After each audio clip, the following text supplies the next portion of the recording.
एक छोटा सा गांव था जनासू, जहां हरे भरे खेत और खुशहाली की रौनक थी। उसी गांव में हरिया नाम का एक आदर्शवादी किसान अपने परिवार के साथ रहता था। हरिया को अपने माता पिता से ही किसानी का प्यार मिला था। उसने खेत खलिहानों को ही अपना परिवार मान लिया था। हरिया हमेशा खेती को उन्नत बनाने के लिए सोचता था। वो अच्छी से अच्छी फसल तैयार करने के लिए निरंतर प्रयास करता रहता और विज्ञान और तकनीक के बारे में पढ़ता और जानकारी लेता रहता था और खेती को सुधार करने में लगा रहता था। लेकिन गांव के लोग पुरानी तकनीकों पर ज़्यादा भरोसा करते थे क्योंकि वो जोखिम नहीं लेना चाहते थे। एक दिन हरिया को एक नई तकनीक के बारे में पता चला, तो उसने उसके बारे में जानकारी इकट्ठी की और उसे पता था कि गांव वाले उसकी तकनीकों को भी स्वीकार नहीं करेंगे। फिर भी उसने गांव के लोगों के साथ एक मीटिंग की।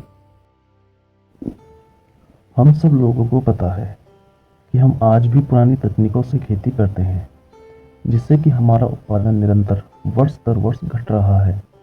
तो हमें यह कोशिश करनी चाहिए कि हम खेती की ऐसी उन्नत तकनीक को अपनाएं जिससे कि हमारा उत्पादन भी बढ़े और हमारी खेती को नुकसान भी ना हो। इसके लिए विज्ञान ही एक सहारा है। आप लोग मेरा साथ दें तो मैं यह कर सकता हूँ। भाई वो तो ठीक है, पर हम विज्ञान पे क्यों भरोसा करें? हमारा सब कुछ तो ठीक चल रहा है।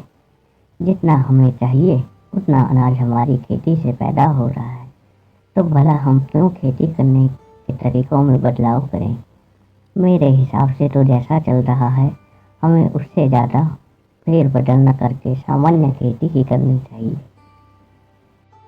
हरिया, तुम्हें अगर इतनी जानकारी है तो तुम ये सब पहले अपने खेतों में क्यों नहीं प्रयोग करते? तुम क्या चाहते हो कि हमारी खेती भी बर्बाद हो जाए? जाओ भाई हरिया, ये भाषण कहीं और देना। हमें अपनी खेती में कोई बदलाव नहीं करना। चलो भाइयों, वैसे भी नई तकनीकें जब हमें पता ही नहीं तो भला हम कैसे खेती करें? हमें तो खेती के जो तरीके पता है वही करेंगे ना। और यह कहकर सब गांव वाले उठकर चल पड़े। यह देखकर हरिया बहुत निराश हो गया, लेकिन उसकी एक आदर्शवादी सोच ने उसे हारने नहीं दिया। वो दूसरे गांव में भी मीटिंग करता रहा, पर हर जगह से उसे एक ही तरह का जवाब मिला। एक दिन हरिया को पास के शहर में होने वाले विज्ञान मेले के बारे में पता चलता है। वो सोचता है चलो देख कर आते हैं, और साथ ही गांव वालों को भी बताता है, पर कोई भी नहीं आता तो वो अकेला चल पड़ता है।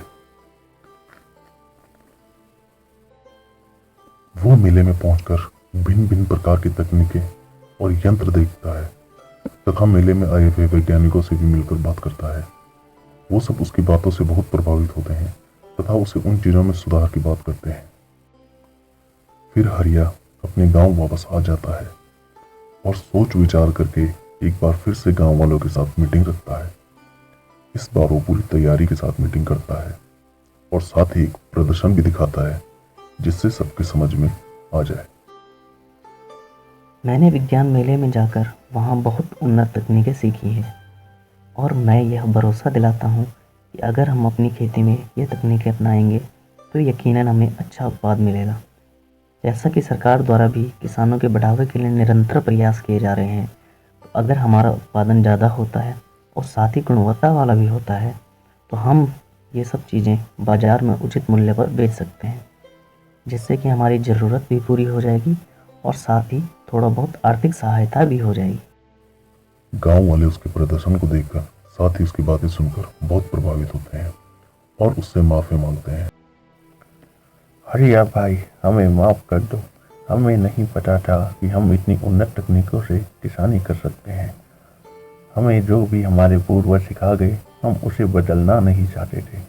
हाँ भाई हरिया, हम तो केवल इतना चाहते थे कि हमें कहीं कोई नुकसान न हो, पर ये सब देखकर और सुनकर ये समझ में आ गया कि हम केवल तरीके बदल रहे हैं, खेती नहीं।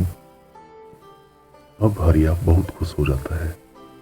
सब लोग हरिया के कहे अनुसार खेती करते हैं और खेती से अच्छा उत्पादन पैदा करते हैं।